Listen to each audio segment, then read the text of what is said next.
हाय, कैसे हैं आप लोग। तो हमने लास्ट टाइम हिंदी में वर्ण विचार पढ़ा था, उसी को आज हम कंटिन्यू कर रहे हैं। हम सबसे पहले स्वर लिख रहे हैं। स्वर हमारे कौन कौन से होते हैं?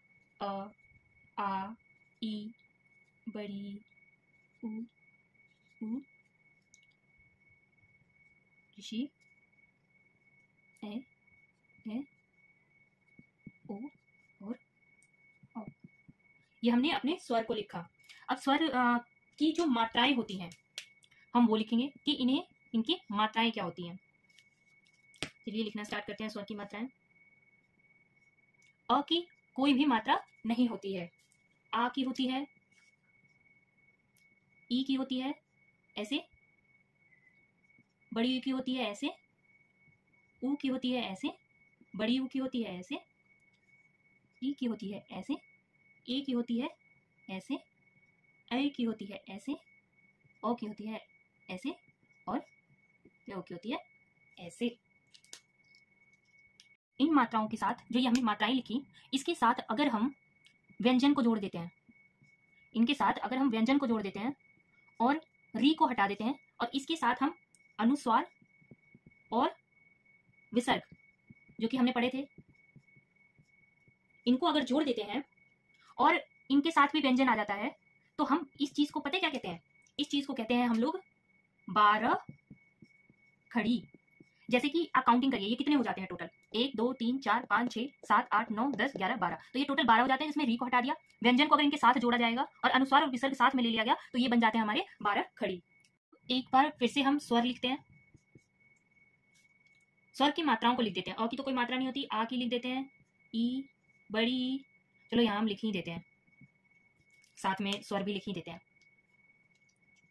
आ, ई, बड़ी, उ, औ, ऋषि, ए, ऐ, उ, औ, और साथ में अनुस्वार और विसर्ग भी लिख ही देते हैं। चलिए अब हम इनकी मात्राएं भी इनके साथ लिख देते हैं। स्वर की मात्राएं कैसे कैसे होती हैं। ऊ की कैसी होती है? ऊ, ऋषि,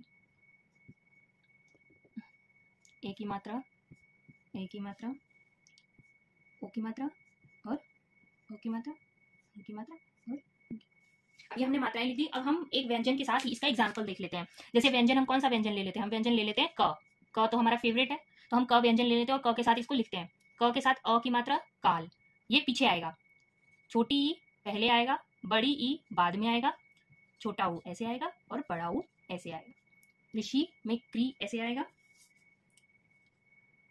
के, कै, को, कौ,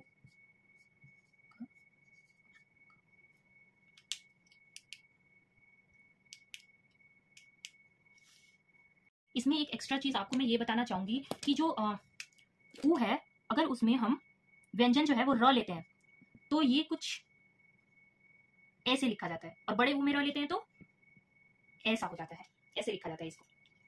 हम सबसे पहले एक एग्जाम्पल लेते हैं, जैसे कि कल। कल, तो कल को हम सबसे छोटी इकाई में जिसके टुकड़े ना किए जा सके उसे क्या कहते हैं? वन कहते हैं। तो कल को हम लिखना स्टार्ट करते हैं। कल क, और क्या है? ल। हमने पढ़ा था क में कुछ नहीं है तो अ है, तो ये कैसे लिखाएगा? क और अ, ये हल हम लिखते थे। ल में ल और अ। इसके बाद इसकी कोई भी छोटी इकाई नहीं की जा सकती, अब और टुकड़े नहीं किए जा सकते। तो ये हमारा क्या हो गया? ये हमारा हो गया वर्ण। वर्ण सीख लिया हमने। एक और एग्जाम्पल लेते हैं, जैसे कि किताब। चलो इसके अब टुकड़े करते हैं हम। सबसे छोटी इकाई वर्ण लिखते हैं। सबसे पहले आया की, फिर आया ता और फिर आया ब। अब की, ता, ब। की को हम एक बार में बोल पा रहे हैं, ता को एक बार में बोल पा रहे हैं, ब को एक बार में बोल पा रहे हैं। की, ता, ब, इनको एक बार में एक सांस में बोल पा रहे हैं हम।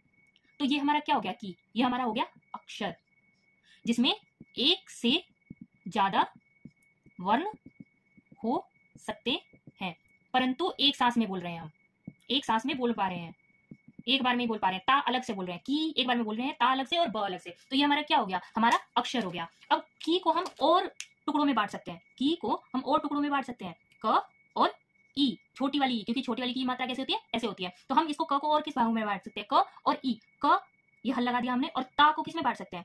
त और आ, और ब के साथ कुछ नहीं है तो क्या है, ब और अ। इसके बाद हम इसको और किसी चीजों में बांट नहीं सकते, तो ये हमारा क्या बन गया, ये हमारा बन गया वर्ण, कि इसकी अब कोई छोटी इकाई नहीं है। मैंने आपको अक्षर समझाया, मैंने आपको वर्ण समझाया। अब एक और चीज, जैसे ये क है, ई है, तो ई को हम कैसे लिखते हैं, ई को हम ऐसे लिखते हैं, अ की मात्रा को हम ऐसे लिखते हैं, और अ की कोई मात्रा नहीं होती, आ की मात्रा होती है, छोटी ई की मात्रा होती है। तो जो ये मात्राएं हैं, जो ये चिन्ह है, मात्राएं, इन्हें हम क्या कहते हैं, लिपि। चिन्हों को, ये भी वर्ण है, वर्ण ऐसे लिखा गया, और इनका जो ये चिन्ह दिया गया, ये क्या हो गया हमारा, लिपि। लिखने का जो तरीका हो गया उसे लिपि कहा गया। यहाँ जो क और ई है, ये दोनों ही वर्ण है, पर इनके लिखने का जो तरीका है, क पे ई की मात्रा, अ का चिन्ह ये होता है, जो ये चिन्ह है ये हमारी लिपि है। हमने क्या क्या पढ़ा, हमने पढ़ा लिपि। लिपि हिंदी जो भाषा है उसकी, हिंदी भाषा हम बोलते हैं, उसको लिखेंगे कैसे, लिखने के लिए क्या बनाया गया, देवनागरी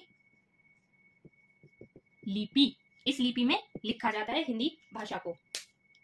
जब हम ग्रंथ लिखते हैं, ग्रंथ लेखन का काम होता है, और या फिर छापने का काम होता है, तो वो काम होता है हमारे बहुधा देवनागरी लिपि में। आज का आपका होमवर्क है कि आपको मात्रा शब्द का छोटा से छोटा रूप करना है, अक्षर, लिपि, ये सब पहचाननी है आपको। और आज के लिए इतना ही। Okay, bye.